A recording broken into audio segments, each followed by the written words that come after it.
오늘 이 본문이 제가 주기도문을 가르치려고 한 것이 아니라 성경 전체에 가장 중요한 핵심되는 말씀이 이 예수님의 기도에 가르친 이 두 절에 너무나 짧잖아요. 성경이 전체에 장이 66권이고 절수를 따지면 얼마나 많겠어요. 그런데 제가 생각할 때 이 마태복음 6장 9절 10절 이 두 절밖에 안 되지만 이 본문이 성경 전체를 다 이룬다고 할 정도로 아주 중요한 말씀이 있어요. 물론 그동안 목사님을 통해서 여러분들이 잘 배우셨고 하지만 오늘은 좀 여러분들이 아는 걸 다시 한번 반복 재교육한다 그렇게 생각했어요. 해 아래 새로운 게 어디 있겠습니까? 자, 그런데 여러분 매일 먹는 밥도 지겹다고 생각하면 은혜가 안 되죠. 소화도 안 되죠. 그러나 같은 밥도 꿀맛으로 생각하면 얼마나 달고 맛있습니까? 오늘 부족한 종이 전하는 말씀이 좀 투박하더라도 여러분이 맛있게 드시면 분명히 큰 역사가 나타날 줄로 믿습니다. 우리 여기 교회는 주기도문을 매일 하는지 모르겠어요. 저는 우리 교회에서 이제 예배 때마다 주기도문송을 합니다. 자, 그런데 여러분들이 그렇게 친숙하고 자주 읽고 또 배우고 기도하는 이 주님의 기도에 이 의미 내용을 얼마나 여러분들이 깊이 이해하면서 주님 가르친 기도를 행하고 있나 한번 제가 여러분에게 여쭤보고 싶어요. 그래서 오늘 내일 이틀 동안은 좀 깊이 있게 제가 말씀을 좀 드리도록 하겠습니다. 자, 우리 주님께서 가르친 이 기도의 첫 단어가 뭐예요? 그렇죠. 아니 더 할 것도 없어요. 그냥 딱 한 글자, 한 단어 뭐죠? 하늘. 영어로 하면 뭐죠? heaven, sky 다 맞아요.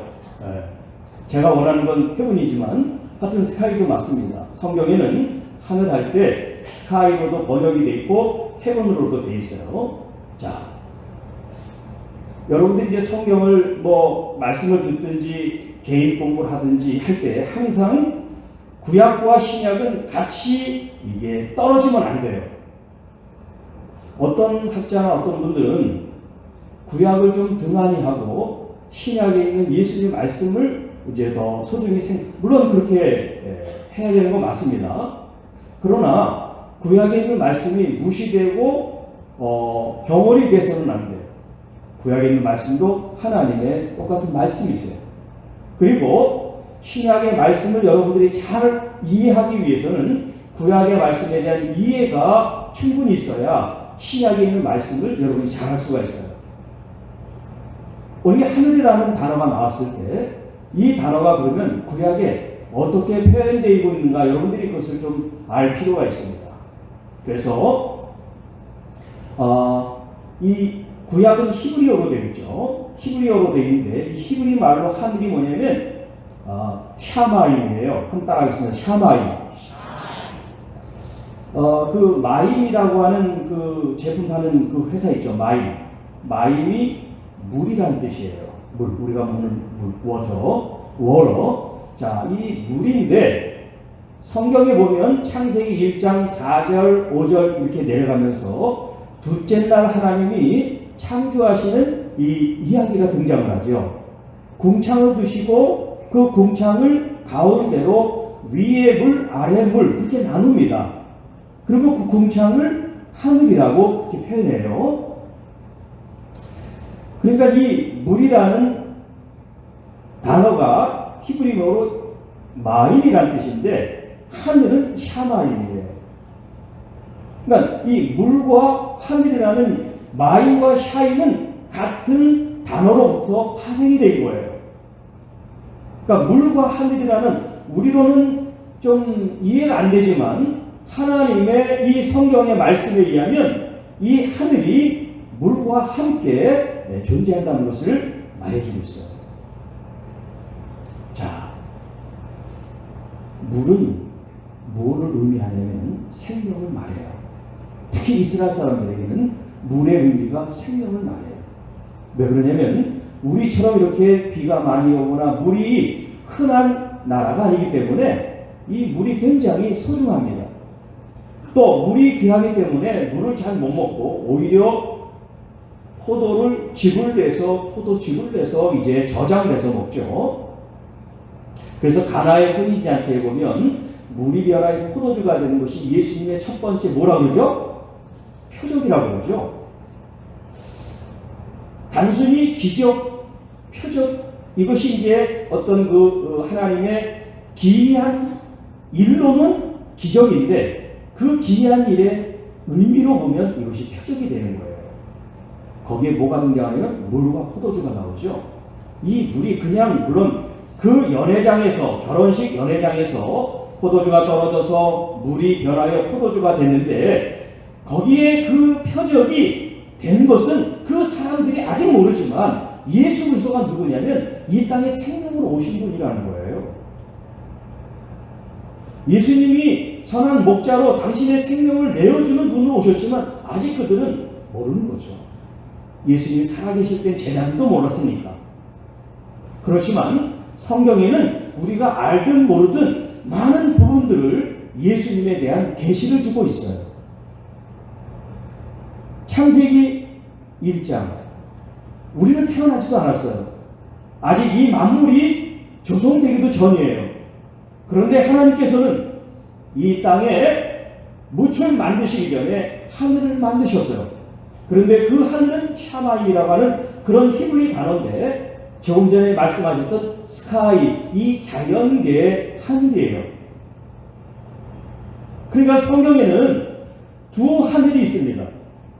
자연계에서 말하는 하늘이 있고 좀 이따가 제가 소개할 하나님의 임재와 영광과 보좌가 있는 그 거룩한 처소, 하나님의 나라가 있어요. 그래서 예수님께서 하늘에 계신 우리 아버지라고 말씀하셨을 때 이 하늘의 의미가 뭔지 우리가 알아야 우리 자신이 하나님을 대하는 방법과 그 마음을 가질 수가 있어요. 자, 하늘이라는 이제 개념 중에 이 샤마임이 이제 물에서 왔고 또 이것이 이제 스카이, 이 땅이 아닌 높은 이 공중 우주권 안에 있는 하늘이라는 그런 이제 얘기를 했는데 지금 이제 두 번째 개념으로서 하나님이 계신 곳이라는 그런 의미의 하늘을 이제 제가 설명을 드리겠습니다. 자, 이 설명에 가장 적합한 사람이 누구냐면 야곱이에요. 야곱은 둘째로 태어났죠. 상태면서 발꿈치를 잡고 나왔습니다. 그 정도로 어릴 때부터 승부욕이 강했어요. 복중에서도 싸웠으니까 형을 이겨야 돼. 그래서 뭔가 쟁취하고 또 장자에 대한 명분을 얻고 속여서라도 축복을 받고 싶은 사람이 야곱이에요. 그런데 그 야곱이 장자권도 팥죽으로 샀어요. 아버지도 속여서 축복을 받았어요. 그러면 축복을 누려야 되잖아요.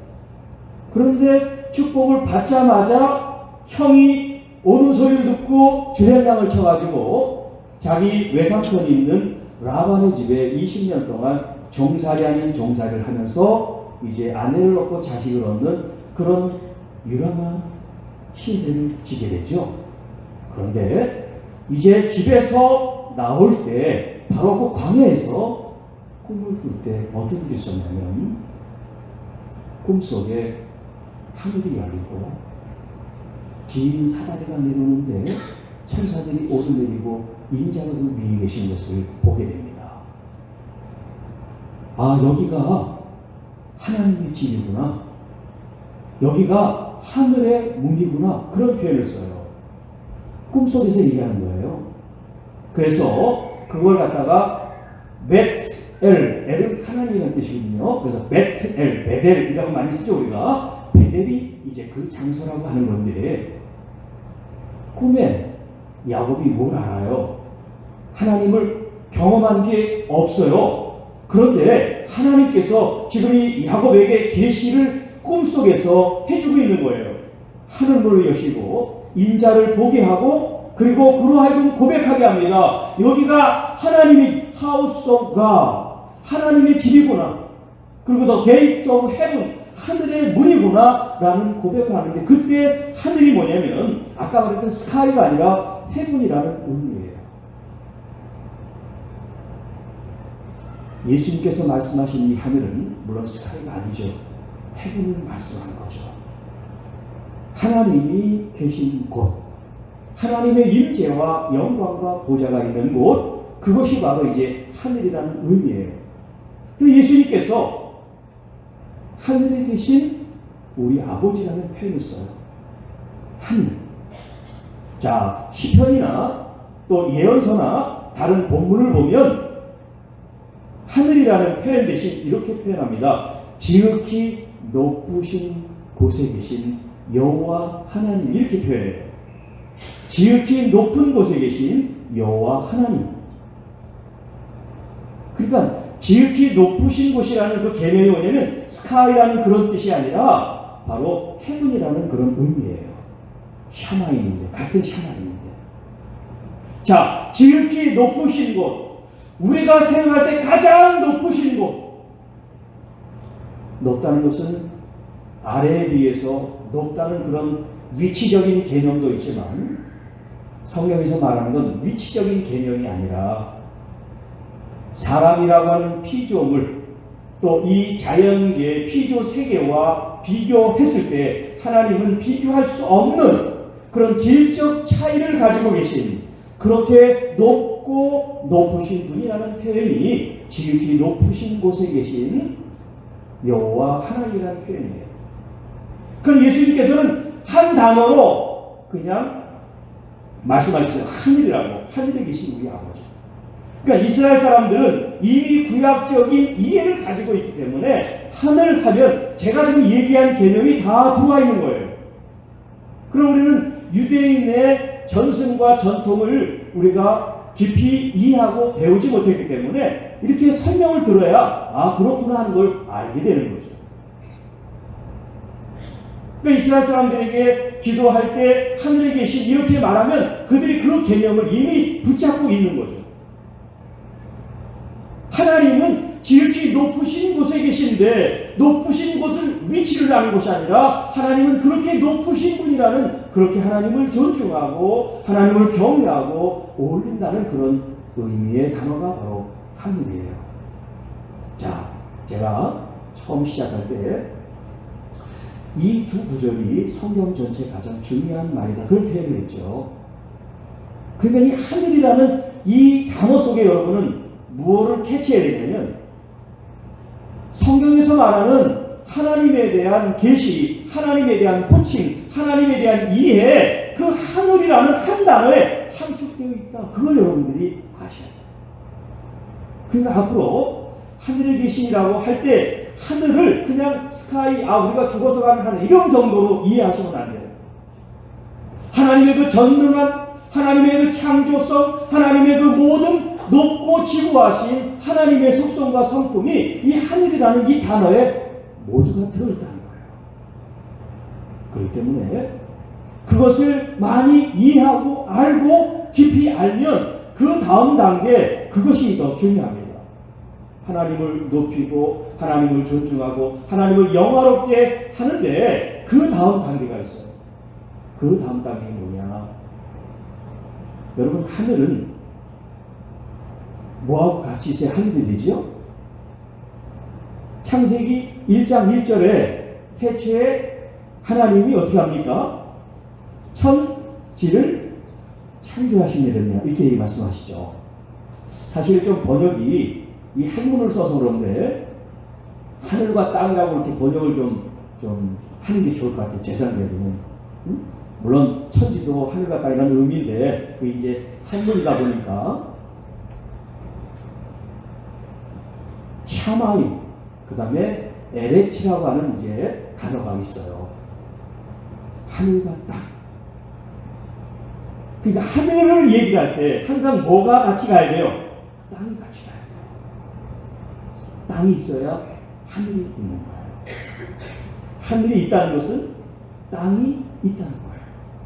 그러니까 하늘과 땅, 천지, 샤마임, 에레츠가 하나가 되는 거예요. 그런데 하나님께서는 어디 계세요? 샤마임, 하늘에 계시지. 그 다음에 땅에 누가 있어요? 우리도 있잖아. 이 땅에.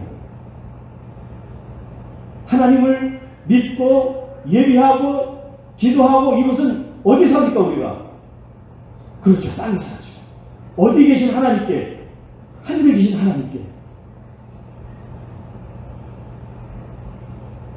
지금 뭐 다 너무나 잘 알고 있는 말을 목사님 이렇게 힘을 주고 하나 좀 의아하실 분도 계신데,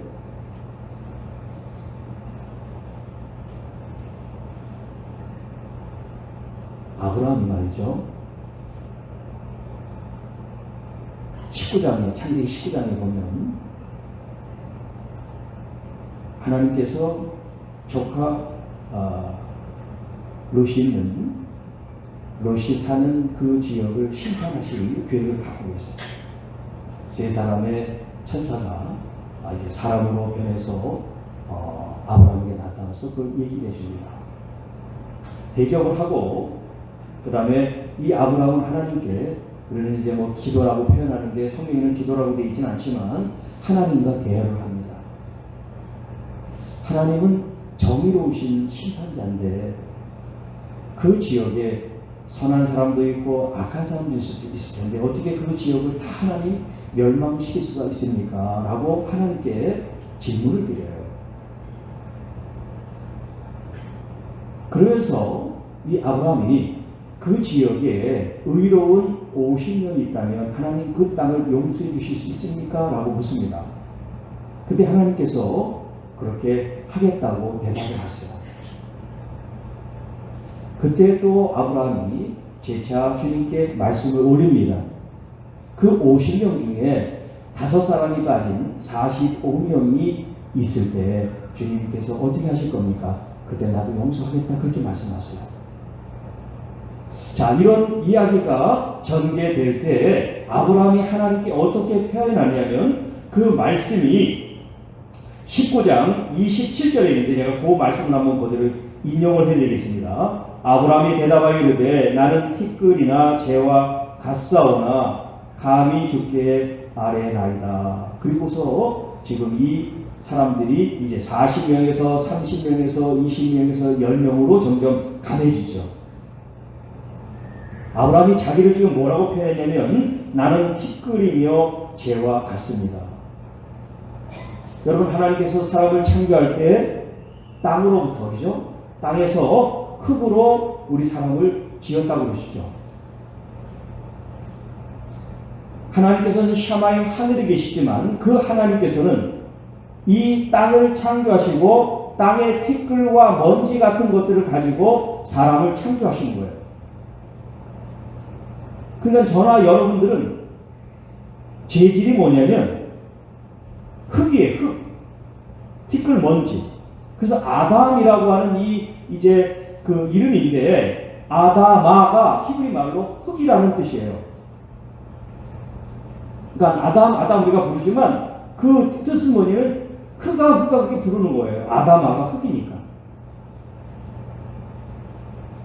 여러분, 이게 뭘 지금 얘기를 하려고 그러느냐면 우리가 하나님을 지금 믿고 따르고 예배하고 경배하는데 우리들 자신이 누구냐면 우리가 티끌이고 먼지라는 거예요.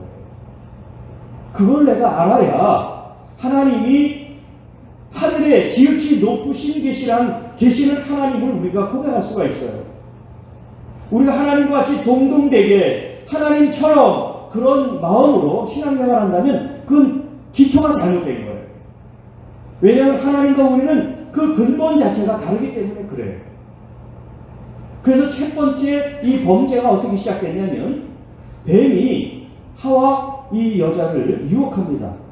그런데 유혹하는 가장 결정적인 단어가 뭐냐면 너도 하나님 같이 될 거다 이 말이에요. You will be like God. 하나님처럼 너도 될 거야. 여기서부터 죄가 시작된 거예요. 여기서부터 불순종이 시작되고요.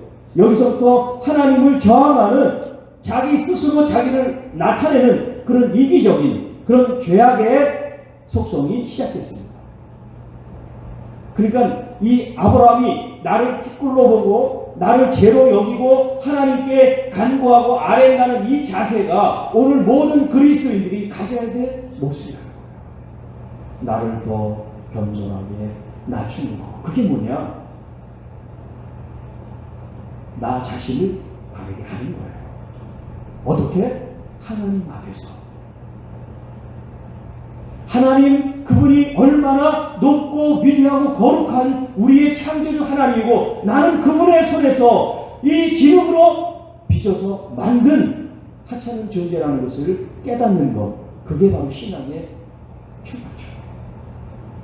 물론 이제 제가 뒤에 또 더 이제 추석을 붙이겠습니다만은 오늘 첫 번째 시간에서는 내 자신이 하나님 앞에 어떤 낮은 존재인지를 깨닫는 것, 이것이 이제 우리의 은혜의 시작이라고 할 수가 있습니다. 자, 제가 이제 저에 대한 얘기를 조금 하겠습니다. 저를 나타내려고 하는 것이 아니라 하나님께서 저에게 찾아오시고 저에게 은혜를 주신 것을 여러분에게 좀 나누고 싶습니다. 사실 우리 정 목사님 좀 전에 말씀드린 것처럼 저는 교수가 되고 학자가 되기 위해서 유학을 준비했어요. 그런데 하나님께서 그 유학길을 막으셨어요. 그래서 제가 이제 목사님처럼 군목으로 가서 이제 미국 유학을 준비하고 있었어요. 그런데 하여튼 그런 환경이 열리지 않고 학교는 이미 됐는데 비자가 안 나와서 못 가게 됐어요. 그리고 저는 42살까지 그야말로 어디 부족함이 없이 살았습니다. 그런데 43부터 제 인생에 위기가 찾아오게 됐어요. 저는 세상에 부러울 게 없고 그야말로 하나님께 가장 큰 은혜를 받았다고 생각을 했는데 43살부터 그게 역전이 돼서 어떤 생각이 드냐면 난 하나님의 버림을 받았나 보다. 하나님과 나와의 관계 속에 하나님이 나를 긍휼히 여기시지 않는구나. 나를 쳐다보지도 않으시는구나. 나를 싫어하시나? 그렇게 점점 제 마음이 삐뚤어지기 시작했어요. 하나님은 그럴 수 있게 없어요. 제 생각이에요. 제 생각. 점점 하나님과 멀어지는 그런 마음이 싹트기 시작합니다. 그것은 왜냐하면 저의 환경이 그랬어요. 저의 환경. 제가 조그만 교회 담임 목회를 하는데 그 환경 자체가 하나님이 계시지 않은 것 같은 환경으로 자꾸 이제 나가는 거예요. 그러다 보니까 하나님에 대한 이 사랑하는 마음과 믿음에 대한 이 마음이 점점 어떤 마음으로 변하냐면 하나님께 대항하는 마음, 하나님을 원망하는 마음, 그런 마음으로 자꾸 나가는 거예요. 그런 마음을 가지면서 제가 목회를 그만두겠습니다. 하나님이 정 그러시면 제가 목회를 그만두겠습니다. 그래서 제가 이제 목회를 그만뒀어요. 만약에 하나님이 계속 원하셨으면 목회를 할 수 있겠죠. 하나님께서 길을 열어주시니까. 그런데 하나님께서 손쓰지 않고 또 그렇게 자연스럽게 흘러가니까 하나님의 허락이죠. 제 생각이에요. 제 생각. 정말 무거운 짐에서 벗은 것처럼 참 홀가분했어요. 그리고 이제 그때 당시 제가 상담, 치유 공부를 하고 있어서 이쪽 방향으로 내가 나가면 좋겠다. 그렇게 이제 훈련을 받고 있었어요. 그런데 그 길도 하나님이 막아보셨어요. 제게 있는 모든 문들이 다 막혀버렸어요. 아내와의 관계며 사역이며 모든 관계를 다 하나님이 묶으셨어요. 그래서 제 아내는 친정집으로 갔습니다. 그리고 토요일이면 교회 와서 예배드리고 또 예배드리고 주일날 오후에 친정으로 가고 그렇게 1년을 이제 떨어져서 왔다 갔다 하는 거예요. 그 사이에 교회가 이제 폐쇄가 됐어요. 제가 그만두면서 교인들이 제가 계속하면 자기들도 같이 신앙생활하고 목사님이 그만두면 자기들도 다른 교회 다 이제 멀리서 오신 분들이니까 다 자기들 직적으로 가야 됩니다. 그래서 그때 이제 제가 다른 노예에 있었는데 그 노예에서 공식적으로 이제 폐쇄 신고가 돼서 없어졌어요. 교회가. 처음에 한두 달은 참 홀가분하고 좋더라고요. 그런데 그 다음이 문제예요. 다른 사람들은 선교를 하고 개척을 하고 큰 교회를 이루면서 얼마나 하나님께 애를 쓰고 기도하고 몸부림을 칩니까? 근데 저는 너무나 쉽게 하나님의 일을 그만두겠다고 그러고 교회를 폐쇄시키고 양들을 다 각자 알아서 가라고 그러고 그러면서 제가 그 때가 이제 부활절인데 2005년 4월 15일인가 부활절인데 제가 제목을 뭐라고 붙였냐면 흩어지는 교회라고 이름을 붙였어요. 설교 제목을.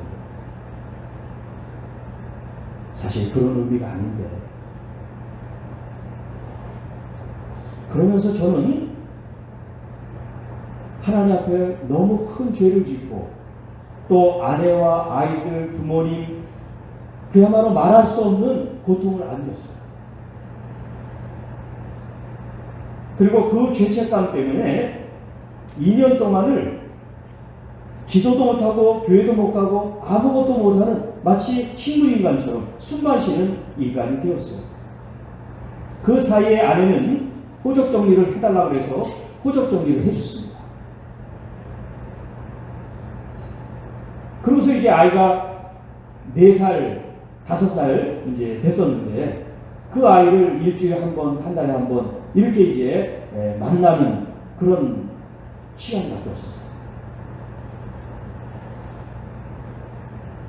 그렇게 자고하고 교만했던 저를 하루아침에 하나님께서 완전히 바닥도 그렇게 맨 바닥이 아닐 정도로 저를 처방하셨어요. 근데 그것이 하나님께서 그렇게 했다고 생각을 하지 못했어요. 그때는 제가 못나서 제가 그런 결정을 했기 때문에 그런 일이 생겼다라고 생각을 했던 겁니다. 그래서 그 2년 동안 그야말로 나이 드신 어머님이 조금씩 용돈을 주는 거 그걸로 생활할 정도로 하다가 어느 순간에는 그것이 다 끊어지면서 한 2년이 거의 다 되는데 아 이렇게 있으면 내가 뭐 죽게 됐구나 하는 그런 생각이 들게 됐어요.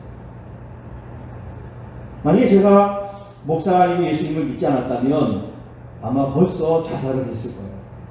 그런 극심한 우울과 패배감, 열등감, 좌절감 하여튼 온갖 실패에 대한 온갖 사람들이 짊어지고 있는 그 우울에 대한 그 감정들이 그 2년 사이에 저한테 다 왔으니까. 이혼한 목사가 무슨 목회를 또 할 수가 있겠습니까? 무슨 상담을 할 수가 있겠습니까? 그 사이에 아버님이 80이 되셨는데 다니다가 넘어지셔서 이 괴퇴고 골절이 됐는데 몸 컨디션으로 수술을 할 수가 없어서 침대에 누워 계셨어요. 한 8개월 정도 누워 계셨는데 그때 제가 이제 사역을 하고 아무것도 안 하는 그런 때니까 이제 제가 아버님을 모셨어요. 자, 그런데 한 6개월 정도 지나니까 너무 힘들더라고요. 그래서 제가 제 위로 이제 4명의 누님들이 계신데 상이 됐어요. 나랑 하루씩 이렇게 교대할 수 있는 간병인을 좀 붙여달라고. 그래서 이제 월수 금을 내가 하면 다른 여인은 간병인이 하고 그렇게 이제 하기로 하고 한 달이 됐어요. 그래서 전날 제가 간병을 하고 집에 있는데 전화가 왔어요. 아침에 아버님이 돌아가셨다. 한 달이 됐는데 그렇게 아버님을 보내고 제 마음속에 아 내가 아버님을 또 이렇게 끝까지 모시지 못해서 돌아가시겠구나. 교회도 아내도 자식도 부모도 모든 것이 저의 연약함과 온전치 못함으로 이런 일이 생겼기 때문에 저는 살 이유가 없었습니다. 살고 싶지도 않았고 그렇게 서서히 저 자신을 죽이고 있었습니다. 그래서 제 마음속에 이제 곡기를 끊고 서서히 나 자신을 하나님께 드려야 되겠다.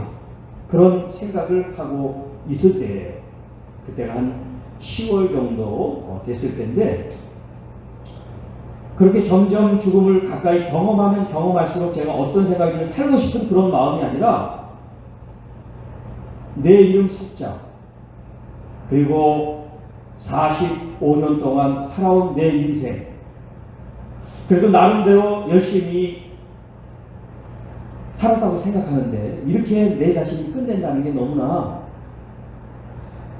비참하고 억울하고 좀 그런 마음이 막 생기더라고요. 그렇다고 하나님 살려달라고 그런 기도를 할 수가 없죠. 뻔뻔스러우니까. 그런 생각이 이제 있어서 곧 죽을 때가 다가왔을 때 그런 이제 마음이 들었을 때예요. 제 어디선가부터 하나님께서 이런 음성을 들려주시는 거예요. 나는 너를 포기하지 않았는데 너는 왜 너를 포기하느냐. 한 번도 제가 그런 생각을 해본 적도 없고 하나님께 구한 적도 없어요. 그냥 저는 이렇게 끝나는 게 맞습니다 생각을 했거든요. 그런데 그 음성이, 그 감동이 하나님으로부터 왔다는 것을 제가 확신을 해요. 그 확신이 들면서 제 삶 속에 놀라운 변화가 일어나기 시작했어요. 저는 그것을 빛이라고 생각해요. 제 자신의 삶 속에는 너무나 어두워서 빛 한 줄기를 찾아볼 수 없는 그때였어요. 그런데 하나님의 음성이 빛으로 제 마음속에 임하게 됐어요. 그 주님의 음성이 나로 하여금 어떤 마음을 갖게 하냐면, 하나님, 전 하나님 버렸다고 생각했는데요. 전 하나님 앞에 불충하고 제 마음대로서 교회를 폐쇄한 하나님이 허시장처럼 버릴 줄 알았어요. 하나님께서 저를 부르셨지만 제가 하나님께 바르게 응답하지 못하니까 넌 아니야, 마치 사울처럼 넌 아니야, 다윗을 내가 쓸 거야, 그렇게 나를 하나님 버린 줄 알았어요. 그런데 하나님께서 지금도 나를 보고 계셨군요. 지금도 나와 함께 계셨군요. 내가 모든 것을 다 내려놓을 때까지, 내가 가지는 교만과 자만과 학식과 경륜을 다 내려놓을 때까지 하나님은 기다리고 계셨군요. 내가 죽음을 바로 눈앞에 있는 그때까지 하나님은 저를 기다리셨군요. 그런 마음이 되시다. 그러면서 하나님에 대한 마음을 새롭게 가질 수 있도록 하나님께서 이제 많은 그런 역사를 이루셨어요. 그건 좀 이따 또 얘기하겠습니다. 자, 오늘 이 말씀이 하늘이라는 지금 말씀을 드리고 있는데, 제가 지금 이런 간증을 한 건 왜 그러냐면, 제가 그 경험을 하기 전까지는 제가 하늘이라고 생각했다는 거예요. 제가 공부도 잘하고 하늘이나 잘 되고 제가 좀 머리가 좋은 것 같아요. 남들이 생각하지 않는 그런 어떤 창의력이 저에게 있어요. 그런데 하나님은 저에게 그런 많은 걸 주셨는데 제 환경이 그런 거에 대해서 하나님 앞에 제가 반항을 한 거예요. 그러면 그렇게 저를 은사를 주지 말든가 달란트를 주지 말든가 왜 이렇게 많은 걸 주시고서 사람은 없는 그런 황량한 사막 같은 그런 교회를 주셨냐고 제가 따졌거든요. 제가 하늘이었던 거예요. 하나님은 저를 내가 하늘이고 너는 땅인데 너는 티끌이야, 그걸 알아야 돼, 그걸 가르쳐 주신 거예요. 저는 많은 것을 정말 놓치고서 그걸 알게 됐어요. 아내를 잃고 딸을 잃고 부모를 잃고 성도님들을 잃고 너무 많은 것을 잃고 저는 레슨을 받았어요.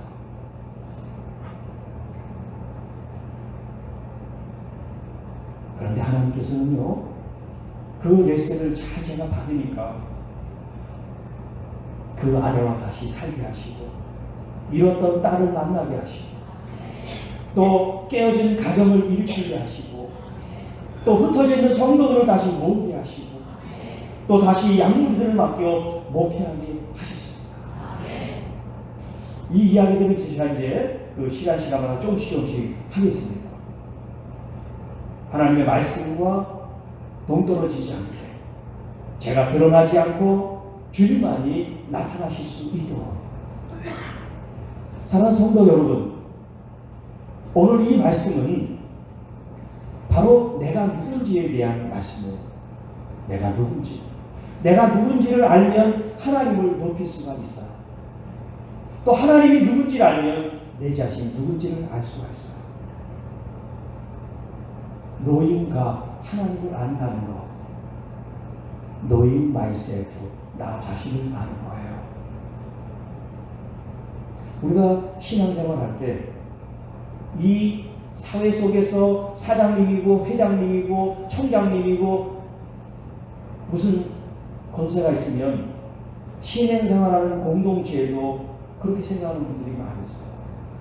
좀 죄송한 말씀이지만 우리 목사님들도 자기가 하늘이야. 전 남욱의 목사님, 그죠? 하나님하고 너무 친하니까 뭐 마카파처럼. 여러분 절대 그러면 안 됩니다. 목사가 됐든 장로가 됐든 그건 하나님과 친한 게 아니죠. 무식한 거지. 그럼 무례한 거예요. 이 하늘의 개념이 없기 때문에 그런 거예요. 정말 하나님을 존중하고 경외하고 우리는 티끌처럼 생각하는 이게 신앙의 스타트 제1단계인데 우리는 이걸 배우지 않았어요. 우리 목사님들이 성도들을 다 그냥 섬기고 하다 보니까 우리 교인들이 다 그냥 자기가 최고인 것 같이 생각해서 하나님도 나 없으면 안 돌아갈 것처럼 이렇게 생각하는, 만약에 교회와 성도가 있다면 그건 교회도 성도도 아니라고 저는 분명히 말씀드리고 싶어요. 성도는 직분을 떠나서 모두가 다 전능하시고 위대하시고 높은 그 하나님 앞에 무릎을 꿇고 낮추는 것, 그게 바로 예배고 경배예요. 그래서 구약의 개념으로 보면 찬양한다, 경배한다, 예배한다는 그 개념이 뭐냐면 전부 다 바우다운, 이렇게 무릎을 꿇고 절을 한다, 그런 개념이에요. 그게 뭐냐면 나 자신을 하나님 앞에 낮추는 겁니다. 그런데 아까도 얘기했지만 이 하와는 이 뱀의 어떤 유혹을 받았다겠습니까? You will be like God. 너 하나님처럼 될 거야. 얼마나 좋은 말이, 하나님처럼 된다는데, 하나님처럼 선과학을 알게 되고 하나님처럼 모든 것을 할 수 있으면 얼마나 좋아요. 그 하나님처럼 된다는 이 달콤한 유혹의 결국은 오늘날 많은 그리스도인 중에서 하나님처럼 like God, 하나님처럼 우리가 그 위치 또 그 권위, 우리는 차지할 수 없는 그 권위와 그 능력과 영광을 우리가 차지한다면 그것은 신앙의 가장 기본이 안 되는 거예요. 그래서 하늘에 계신 우리 아버지라고 할 때 이 하늘이 어떤 의미를 가지고 있는지 여러분들이 알면 우리들의 신앙생활은 하나님 앞에 아무것도 아니에요. 하나님께서 목사를 세워주신 데 감사한 거죠. 장로로 하나님 인직해 주신 것이 감사한 거지. 우리는 아무것도 아니에요. 하나님이 안 계시고 우리는 아무것도 아닌 존재가 되는 거예요. 그러니까 이 하늘이라고 하는 것은 하나님을 사랑하고 하나님을 경외하는 우리 신앙의 가장 기본을 말하는 단어가 바로 하늘이라는 뜻이에요. 오늘 우리 세상의 교회 여러분, 성도 여러분들, 하늘의 이 개념을 우리 신앙생활의 가장 기본으로 여러분들이 하셔서 예배 시간 되면 하늘이신 하나님을 만나는데 세상에 누구도 이렇게 먼저 가서 기다리는데 이러면 안 되지. 30분, 20분 전에 미리미리 여러분 예배를 준비하고 주님을 맞을 준비가 중요합니다. 이 자리에 나오지 않은 분들은 좀 그럴 수 있어요. 못 들었으니까. 그래서 이해를 해주자고요. 그러나 한번 얘기를 해주세요. 하늘의 뜻이 좋대. 그러니까 우리가 늦으면 안 돼. 어떤 교회는 입구에다가 10분 전에, 예배 시간 10분 전이 캠페인이에요. 캠페인. 얼마나 예배 시간에 잘 지키질 않는지 그걸 캠페인을 합니다. 자, 이제 두 번째로 넘어가겠습니다. 하늘에 계신, 그 다음에 뭐예요? 우리 아버지. 자, 히브리 말로 이제 그 알파벳처럼 그 자음이 있는데 자음 첫 자음이 뭐냐면 알레프라고 하는 단어예요. 알레프, 베트. 이게 이제 A, B라는 그런 뜻이에요. 근데 이 알레프하고 이 베트가 같이 돼서 뭐냐면 아버지가 돼요. 그러니까 히브리 사람들에게 가장 먼저 불리는 단어가 뭐냐면 아빠. 우리도 아빠 그러죠. 이 히브리 말도 아빠가 이게 아버지라는 뜻이에요. 그래서 우리 이제 신약 성경 번역은 아버지라고 번역됐죠. 아바. 어? 그게 이제 아빠 이 뜻이에요. 이게 아버지라는 뜻이에요. 친근한 아버지. 파테르 이제 해나오고 그랬는데 하늘에 계신 우리 아버지. 자, 기도할 때 하나님을 아버지로 찾아라 그 말이에요. 자, 대답은 하지 마세요. 이제 질문을 할게요. 하나님에 대한 호칭을 전능하신 하나님 뭐 이제 많이 앞에 붙이는 거 있잖아요. 그렇게 하나님이라는 그런 단어를 많이 쓰시는지 아니면 앞에 있는 거 다 빼버리고 아버지 그렇게 부르시는지 속으로 대답하겠습니다. 저는 그렇게 제 인생이 마지막 바닥을 치고 성령 하나님을 경험하기 전까지는 아버지라는 단어가 없었어요. 하나님만 계셨어요. 그런데 제가 모든 것을 다 바닥을 치고 성령께서 저를 일으키시면서 가장 먼저 가르친 단어가 뭐냐면 아버지라는 단어를 가르쳐 주셨어요. 좀 죄송한 말로 사실 저는 아버지가 계셨잖아요. 그리고 이제 아버지를 돌보다가 아버지가 이제 먼저 이제 가셨죠. 그렇게. 그런데 저는 아버지를 굉장히 무서워했어요. 저희 아버님이 무서운 아버지가 아니에요. 굉장히 인자하신 분이에요. 자는 아이, 저요. 이제 제가 일남 5년대 5번째예요. 자는데 우리 아버님이 이제 공직에 계셔가지고 늦게 오시면 맛있는 거 사와서 저를 깨워요. 그리고 먹게 하고 재웁니다.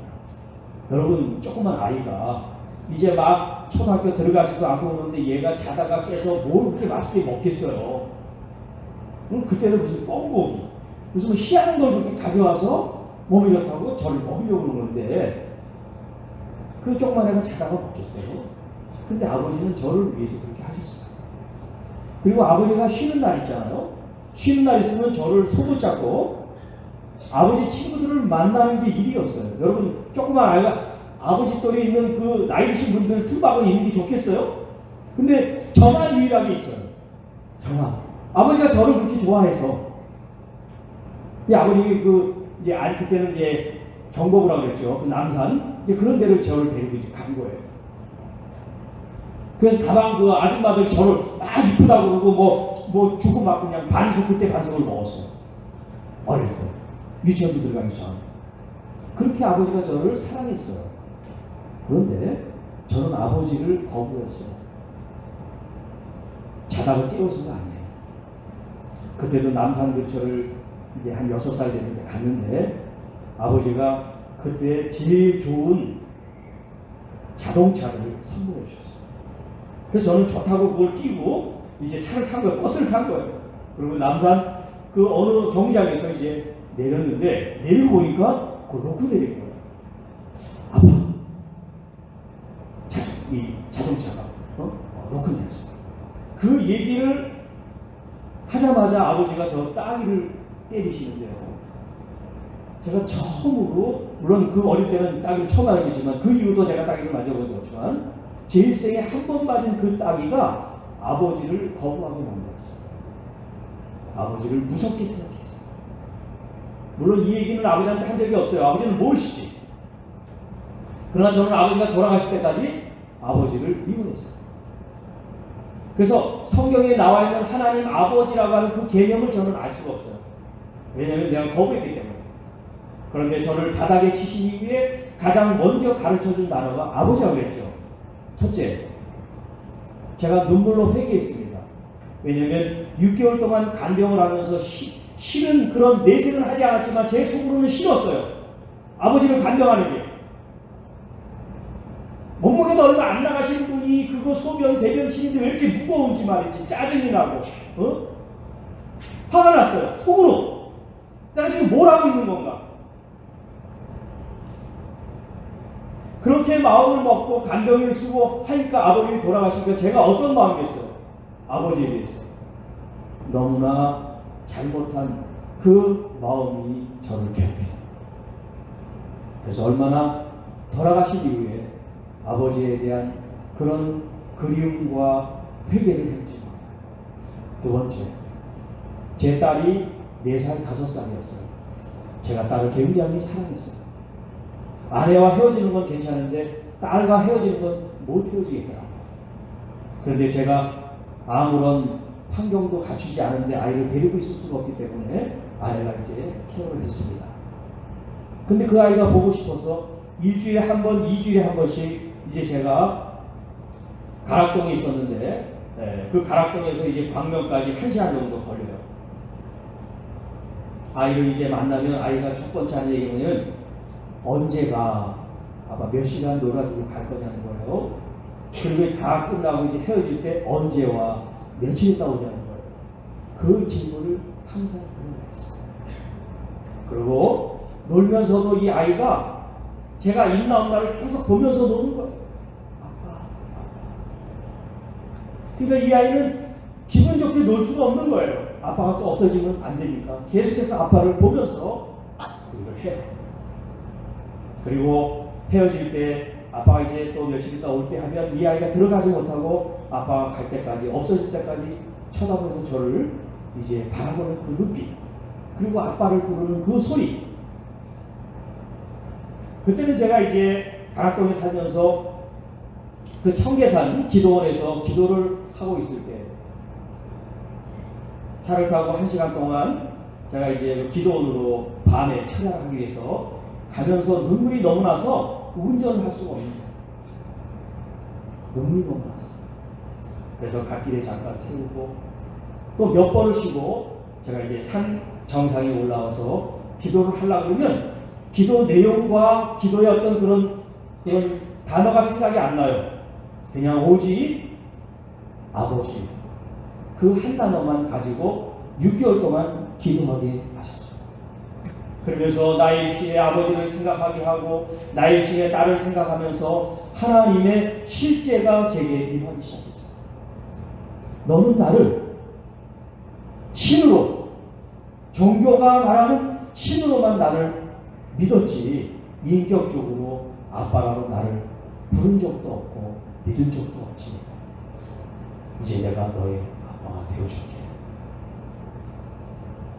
그러면서 성경 말씀을 저희에게 들려주시는데 여러분도 잘 아시는 말씀이에요. 세례 요한이 예수님을 이제 세례한테 침례, 밥티즘을 줄 때 예수님께서 이제 문 위에서 올라오실 때 하늘에서 음성이 들었죠. 이는 내 사랑하는 자요 기뻐하는 자요. 저는 그 말씀이 예수님에게만 해당되는 줄 알았어요. 그런데 하나님께서 저에게 똑같은 말씀을 하시는 거예요. 너는 내 사랑하는 아들이다. 너가 너를 기뻐하는 아들이다. 그것이 저는 목회를 제 뜻대로 해서 실패했기 때문에 하나님 앞에 너무나 죄송했어요. 또 아내를 돌보지 못했습니다. 딸을 돌보지 못했습니다. 아버지에 대한 애틋한 사랑으로 돌보지 못했다는 그런 마음을 가졌어요. 그런데 하나님께서 저에게 이렇게 말씀하세요. 아니야. 너는 나에게 목숨을 걸 정도로 충성한 아들이다. 너는 실패자가 아니야. 나는 너를 사랑해. 네가 이걸 실패하고 잘하고 못하고 그걸 떠나서 너는 내가 사랑하는 아들이다. 주님께서 계속해서 성경의 말씀으로 저를 위로하기 시작했어요. 그리고 아버지에 대해서도 말씀합니다. 아들아, 네가 아버지를 잘 못 보셔서 아버지가 돌아가시게 하며 너의 짐을 벗겨주려고 하나님께서 아버지를 그렇게 자녀서 하셨거든요. 고통스럽게 가신 게 아니라 그렇게 하나님께서 부르셨단 말이에요. 그리고 제가 제가 제 딸에 대해서 염려하고 걱정하고 눈물 흘리는 걸 아시고 하나님께서 또 말씀하세요. 그 아이는 너의 딸이기 전에 내 딸이야. 내가 너보다 더 잘 키울 거니까 염려하지 말라.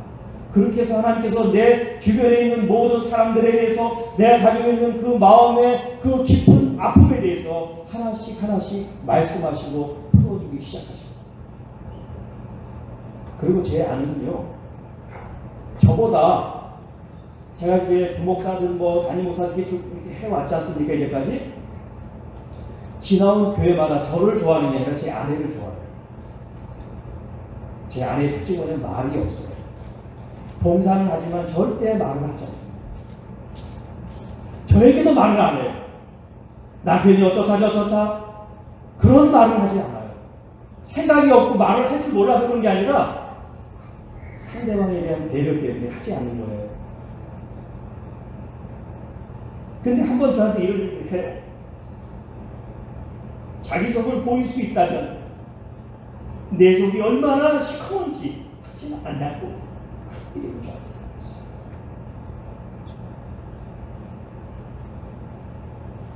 그런데 하나님께서 제가 한 것이 아니라 저를 통해서 아내의 마음을 하나님께서 지켜주셨어요. 그래서 지금 저희 세 가족이 행복하게 지금 생활을 하고 있습니다. 그 이후부터 저는 2년 동안 청계산에서 제가 이제 1인용 낚시 텐트 하나 짓고 지금 제가 이제 2년 동안을 기도하면서 살게 됐는데, 그 2년 동안 있으면서 하나님께서 저에게 많은 말씀을 성경을 통해서 해주셨습니다. 지금 여러분에게 드린 말씀도 제가 책을 보고 얘기한 게 아니라 하나님께서 깨닫게 하신 말씀들을 좀 정리해서 앞으로 제가 3일 동안 여러분에게 말씀을 드릴 겁니다. 그 말씀 속에서 하늘에 계신 아버지라고 하는 예수님의 그 마음, 하나님 아버지를 바라보는 그 마음, 그 깊이, 그것을 아들아 알라고 주님께서 저에게 말씀하시는 거예요. 그 아버지, 여러분 요한 사도가 요한 1서에 우리에게 이렇게 말씀합니다. 형제 사랑, 보이는 형제를 사랑하지 못하면서 보이지 않는 어떤 하나님을 너희들이 사랑하고 믿는다 할 수가 있느냐라고 우리에게 질문을 합니다. 여러분, 우리는 하나님을 먼저 생각하고 이웃 사랑을 생각하는데, 하나님은 이게 뭐 우선순위가 있는 것은 아닌데, 우리가 보이는 우리의 부모, 가족, 형제, 자매, 아내와 자식들, 또 우리 주변에 있는 교우들, 이웃들, 이 사람들을 방치하고 등한히 하면서 높으신 하나님을 섬긴다라고 하는 것이, 이것이 바르지 않다는 거예요. 하나님을 정말 믿는 사람은 아내를 소중히 여기고 자기 자녀를 소중히 여기고, 그렇게 소중히 여기는 걸 가지고 내 이웃에 있는 자녀들도 또 어르신들도 내 부모처럼 형제처럼 여기라고 성경은 말씀하고 있습니다. 바로 이게 아버지라고 하는 이 개념이 뭐냐면 하나님의 사랑과 돌보심이 그 속에 있는 거예요. 자, 이 지금 6장 9절, 10절, 10절, 10절, 11절 그 이하가 뭐냐면 예수님의 기도문이죠. 기도. 어떻게 기도를 하면 좋겠습니까? 기도를 가르쳐 주세요 할 때 나온 그 문맥에서 나온 말씀이죠. 그러니까 기도문이라고 할 수 있단 말이에요. 근데 이 기도의 가장 첫 번째, 우리의 간구, 우리의 소원, 우리의 필요를 구하는 게 아니라 하늘에 계신 아버지를 먼저 구하라고 하는 거예요. 그것은 아버지의 마음이 어떤지를 알라는 거예요. 그래서 요즘 아버지 학교도 하고 여러 가지 아버지에 대한 본분과 의미를 깨우치는 그런 일들이 많은데, 저는 사실 아버지에 대한 마음이 굳어져 있다 보니까 제가 제 자녀를 사랑하긴 하지만 아버지의 역할이나 아버지의 이런 모습을 잘 할 줄 모르는 거예요. 왜냐하면 제가 그런 걸 잘 배우지 못했기 때문에 좀 어색한 거예요. 어떤 아버지는 아이하고 그냥 막 허구도 하고 막 이렇게 한다는데 어색한 거예요. 저는 어색해. 사랑하고 친밀해지고 싶은데 어색해. 잘 해보질 않아가지고 마음이 없는 건 아닌데. 여러분도 그렇죠. 우리 남자분들이 사랑한다 자기 아내한테 얘기를 하지 않지만 사랑하지 않는 게 아니죠. 그러니까 말하지 않아도 사랑한단 말이에요. 그런데 아내들은 뭐냐면 좀 문디가 좀 얘기 좀 해라, 좀 사랑한다고 이러고 싶단 말이에요. 그래 안 그래요? 아, 문디는 저쪽이구나, 경상도. 자, 그런 데 있어서 여기 좌우에 있는 분들 뭐 서로 관계가 있든 없든 상관없어. 연습이니까 좀 둘씩 보면서 사랑합니다, 축복합니다 하고 인사할까요?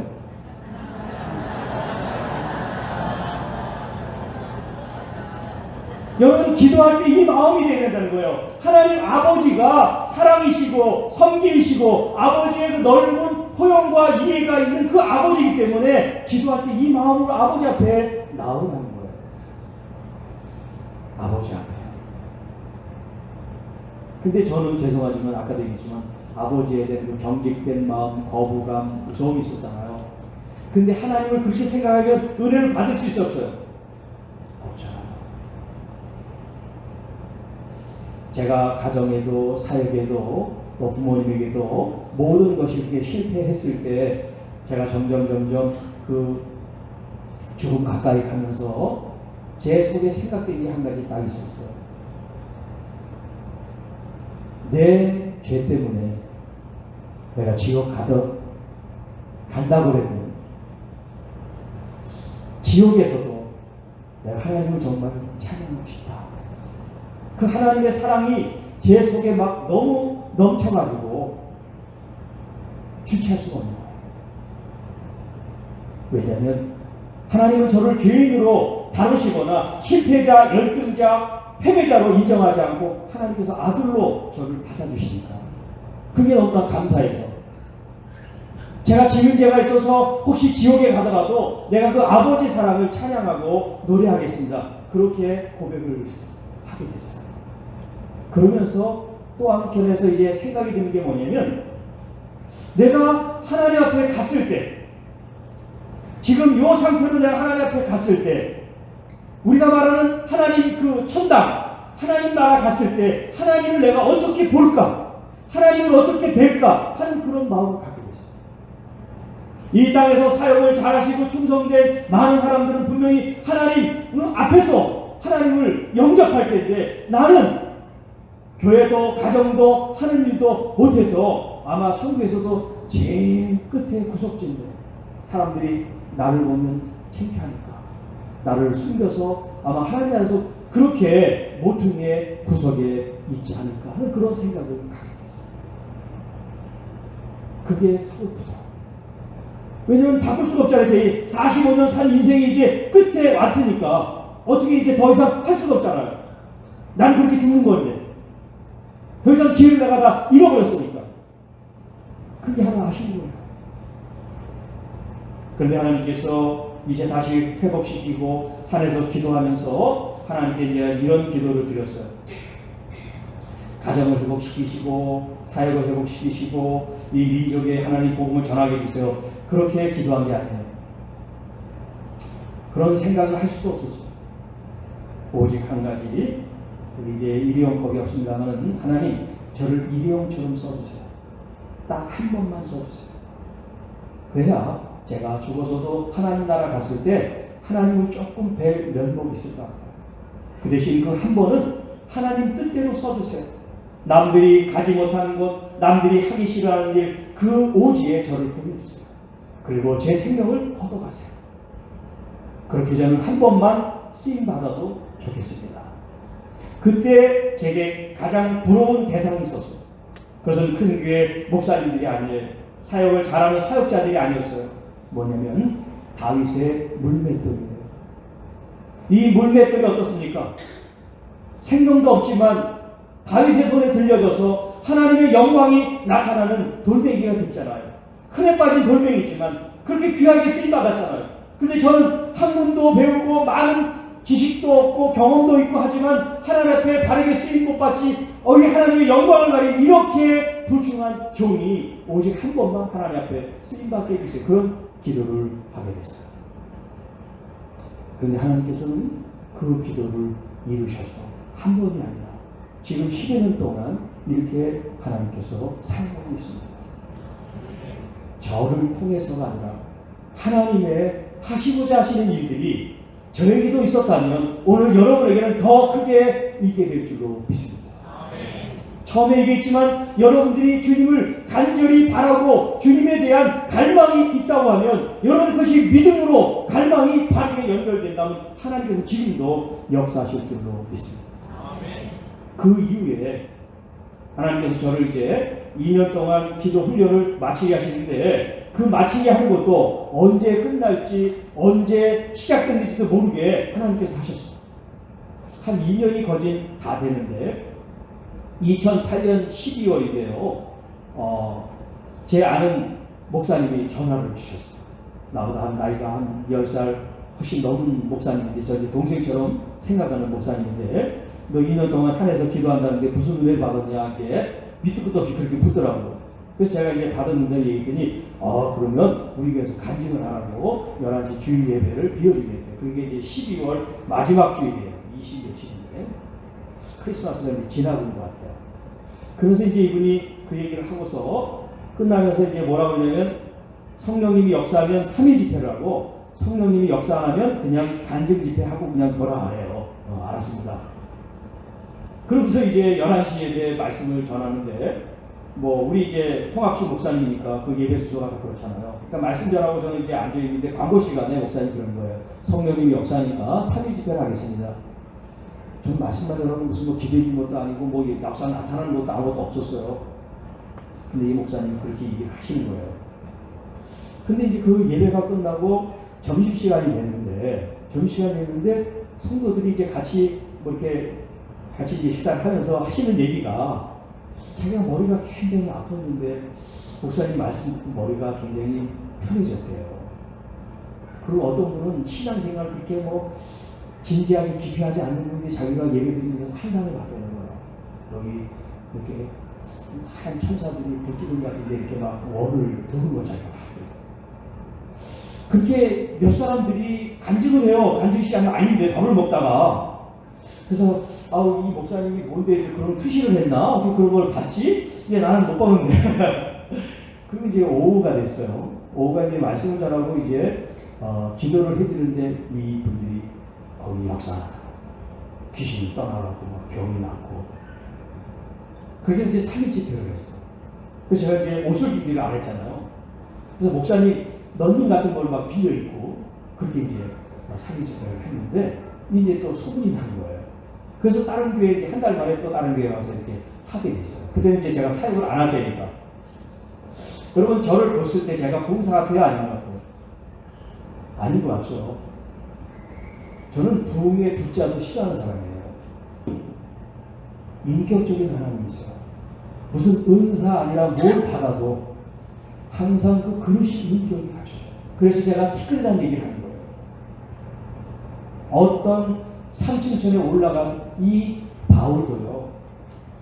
자기를 나타내지 않고 너무나 겸손했고요. 그런 능력이 있는 분인데도 여러분 태형 그렇게 죽을 때까지 맞는 태형을 수없이 맞고 굶주려가고 그리고 죽음 직전에 위기를 겪는데요. 하나님이 그렇게 훌륭한 사람을 왜 그렇게 고통스럽게 하겠어요? 여러분 고난을 고난으로 여기면 안 돼요. 고난을 기쁨으로 여기시기 바랍니다. 우리는 티끌이에요. 티끌. 그래서 제가 기도하면서 그랬습니다. 산기도할 때 하나님 제 목을 쳐주세요. 제가 더 이상 교만하지 않고 제 의지대로 하지 않도록 제 목을 쳐주세요. 그리고 하나님 저를 각을 떠주세요. 각을 떠주세요. 각을 뜨다 이렇게 이제 여러분 제 이름을 하고 치면 검색하면 이제 그 내용이 나와요. 제사장이나 죄를 지은 사람이 자기의 죄에 대해서 이제 그 제물에게 안수할 때 자기가 각을 뜹니다. 자기가 하나님께서 자기가 각을 뜨게 하셨어요. 각을 뜨는 게 뭡니까? 그게 바로 회개거든요. 근데 이스라엘 사람들은 짐승의 각을 떴지 자기의 마음을 각을 뜨지 않았어요. 자기 마음에 할례를 받아야 돼 육체의 할례 받은 것을 자랑했단 말이에요. 이게 바로 오류예요. 마음의 할례를 받아야 되는데 마음에 각을 껴야 되는데, 진심으로 하나님 앞에 회개함으로 하나님 나라가 가까웠으니 그 하나님 앞에 들어가야 되는데, 이 회개 과정이 없으니 자기 자신이 틀린지 모르고 라이프가 내가 하나님처럼 세상에 가진 것처럼 우리 우쭐대니까 하나님을 만날 수가 없는 거예요. 하늘에 계신 우리 아버지, 여러분, 이 하늘과 이 아버지의 관점. 자, 하늘이라고 할 때는 우리가 티끌과 같은 존재예요. 하나님은 너무나 높고 위대하시고 거룩하신 하나님이요, 감히 마주할 수 없는 그런 격이 있고 질적 차이가 있는 하나님이세요. 그걸 우리에게 가르치는 것이 하늘이라면, 아버지는 뭐예요? 아버지를 만났는데 저 멀리 가가지고 저래가지고 아버지가 무서워가지고 벌벌 떨면서 아버지 그러면 돼야 돼? 안 돼요. 아버지는 그냥 뭐 너무나 좋아가지고 아버지는 그냥 끌어안고 부둥켜 안고 뽀뽀하고 깨물어주고 그럴 정도로 돼야 되는 게 아빠예요. 여러분, 우리 조그만 아이들이 아버지를 무서워해가지고 내려가지고 막 거리감을 두면 아버지의 기분이 어떻겠어요? 아버지는 가까이 가려고 그러는데, 제가 어릴 때 그런 거죠. 아버지가 저를 5번째 낳았으니까 이제 연세도 좀 있으신 거 아니에요. 근데 퇴근하고 오면 저를 무등을 해가지고 그냥 덩실덩실 하시는 거예요. 저는 그냥 자다가 어떨 때 이게 뭐 내 봉창 두드리는 건가 좋아할 리가 없죠. 여러분, 우리가 티끌로서 이 세상에 나왔는데 예수 그리스도에서 우리가 뭐가 됐습니까? 하나님의 자녀가 됐다는 거예요. 하나님의 자녀. 그래서 그분을 아버지로 부를 수 있는 그런 자격을 얻었어요. 예수 그리스도의 십자가를 통해서. 여러분, 이 위대한 이 사실 앞에 오늘 여러분들은 마음껏 주님 앞에 응석을 부려도 되고 투정을 부려도 되고 여러분 기분 나쁜 소리를 하셔도 돼요. 그분은 나의 아빠십니다. 오히려 점잖게 격을 두는 것을 주님은 원하지 않습니다. 우리 주님 앞에 여러분의 마음을 다 쏟으시기 바랍니다. 우리 주님께서는 여러분의 모든 것을 다 듣기를 원하세요. 왜냐하면 그분은 우리의 아버지시기 때문에 그렇습니다. 로마서에 보면 예수님께서 우리를 위해서 십자가에 돌아가신 것을 빗대서 이렇게 얘기합니다. 내가 나의 사랑하는 아들을 내어줬는데 무엇을 더 아끼겠느냐라고 말씀하셨어요. 저는 그 말씀을 듣고 충격을 받았어요. 티끌 같은 내가 뭔데? 그 아들 예수 그리스도를 보내신 것도 감지덕지 헤아릴 수 없는 은혜인데, 그렇게 주신 그 사랑하는 주님이 너를 위해 무엇을 아끼겠느냐, 원하는 것을 내가 다 줄 수 있다, 그 아버지의 마음을 표현해 주시는데 정말 기절할 것 같아요. 이렇게 좋으신 아버지, 이렇게 우리에게 모든 것을 허락하시는 아버지를 보는데, 우리는 그동안 아버지를 사장님처럼 아니면 사고 처리반처럼 생각해서 청구서만 디빌고 도와달라고만 한 것이 아니었나, 그런 생각을 하게 됐습니다. 여러분, 여러분의 소원, 여러분의 마음의 간구를 드리기 전에 먼저 아버지와의 이 코이노니아, 이 사귐, 주님과의 친밀함, 이것을 이루시기를 축복합니다. 앞으로 이제 점점 이 아버지와의 친밀함, 예수 그리스도와의 친밀함에 대해서 이제 또 말씀을 드리겠습니다만, 오늘은 여기까지 여러분들이 아버지와의 이 가까운 관계, 티끌로서 나 자신을 겸손히 낮추며 주님을 높이지만 나는 하나님의 자녀라는 것, 이제 여러분은 주님께 나아가는 데 있어서 어떤 장애도 없다는 것을 믿으시기 바랍니다. 여러분, 로만 캐톨릭은 사제가 있고 평신도가 있어서 하나님께 나아가는데 꼭 사제를 거치게 합니다. 그래서 고해 성사를 1년에 한두 번씩 꼭 필수로 하게 돼 있어요. 그게 예속이 되는 거예요. 그 사람은 내 비밀을 알아요. 물론 죽음까지 비밀을 발설하지 않지만 내 비밀을 아는 사람이에요. 비밀을 아는 사람 앞에서 여러분 떳떳하게 살 수가 있습니까? 전부 다 붙잡고 사는 거예요.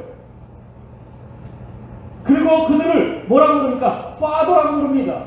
신부, 거룩한 아버지라고 부르는 거예요. 신의 아버지라고 불러요. 우리가 하극상이 없는 거예요. 여러분, 이제 그 좋은 단어 아버지, 하나님이라는 이 단어는 종교적인 단어이지만 이 하나님 아버지는 이건 인격적인 단어입니다. 이것은 무슨 교육해서 배우는 게 아니에요. 태어나면 응애하면서 엄마 아빠 부르게 되는 거예요. 여러분, 영적으로 거듭났다면, 다시 본 어디 태어났다면 이제 하나님을 아빠라고 부를 수 있어야 돼요. 아무 거리낌 없이 아빠 나 이래요, 나 답답해요, 아파요, 나 힘들어요. 여러분, 어떤 말도 아버지는 다 받을 준비가 돼 있어요. 육신의 아버지는 아직 그러시지 않아서 받을 준비가 안 될 수도 있지만 하나님 아버지는 그렇지 않아요. 이 땅에 수많은 자녀들을 뒀기 때문에 모든 걸 다 경험하셨어요. 괜찮습니다. 저 같은 아들도 하나님 받아주셨어요. 오늘 여러분은 저보다 훨씬 인격적으로나 품격적으로나 훌륭하신 분이기 때문에 걱정하지 않으셔도 됩니다. 오늘 이 밤에 여러분 그 아버지를 부르십시다. 거기에 뭔가를 붙여서 전능하시고 위대하시고 또 치유하시고 그런 수식어를 안 붙여도 그냥 그 단어 하나, 아빠, 아버지, 그 한 단어로 아버지를 찾을 수 있기를 축복합니다. 여러분, 요즘 이 TV에 오디션 내지는 이 음악 프로가 많죠. 요즘은 또 트로트가 또 대세인가 봐요. 그런데 그 심사를 하는 사람들이 다 하는 얘기가 있어요. 감정으로 너의 노래를 해라. 자기 목소리를 좀 내라. 감정 가지고 따라하지 말고. 여러분이 신앙생활 하는데 이것도 굉장히 중요한 하나의 어드바이스, 팁이 될 수 있어요. 이 신앙생활은 누구를 따라하는 게 아니에요. 여러분 자신의 감정과 여러분 자신의 마음과 의지가 하나님께 올려지는 거예요. 물론 하나님께서는 이 집단적으로 이 세상의 빛이라는 공동체 여러분들을 축복하고 계시지만 여러분 한 사람 한 사람들을 만나기로 하셨어요. 하나님 앞에 나중에 갔을 때 저 조치원에 있는 그 통합축 평목로에 사랑의 빛교회 아버지 직분 누구지 않습니까?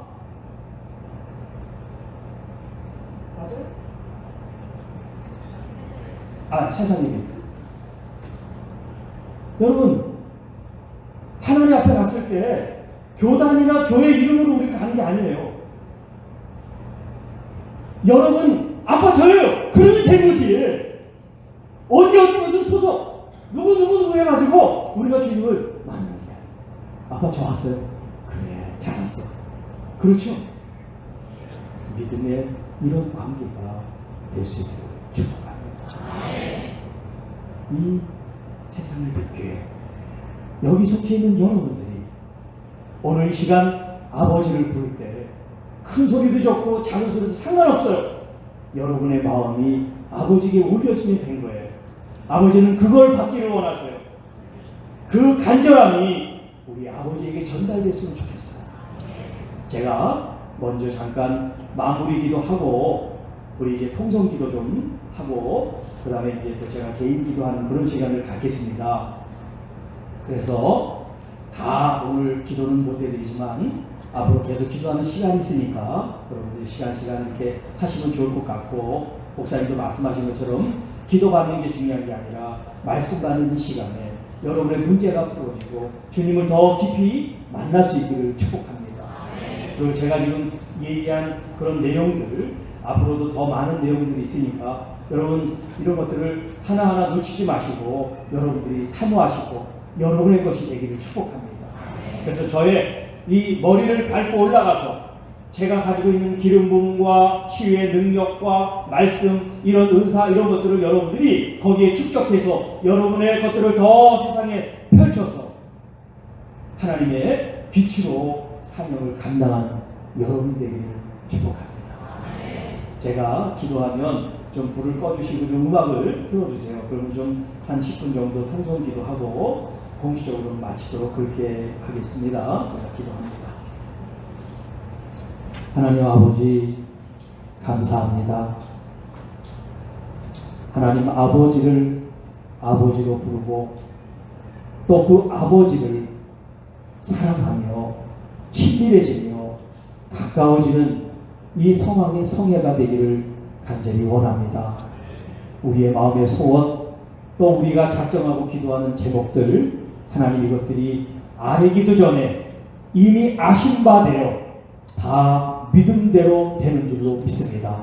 주님, 더 우리의 기대와 또 기도 제목보다 더 위대하고 놀라우신 일을 행할 우리 주님을 믿습니다. 부정한 종을 통해서 보였던 것들은 빙상의 일각이고, 하나님이 이 세상의 빛 교회를 통해서 더 거룩한 빛으로, 또 치유의 빛으로, 진리의 빛으로 역사하는 하나님의 능력의 빛이 임할 줄 믿습니다. 아멘. 이제는 이 세상의 빛으로 오시고 생명의 빛이신 우리 구주 예수 그리스도의 크신 은혜와 하나님 아버지의 그 넓고 크신 사랑하심과 보혜사 성령님의 교통보 인도 기름 부어 충만케 하시니 하늘 높으신 내 아버지를 더 경외하고 존중하고 사랑하고 그리고 믿고 따르기를 원하는 하나님의 귀한 자녀들 머리 위에, 그리고 바로 이 세상 예빛 교회 위에 이제로부터 영원토록 함께 계시기를 축원하옵나이다. 아멘. 아멘.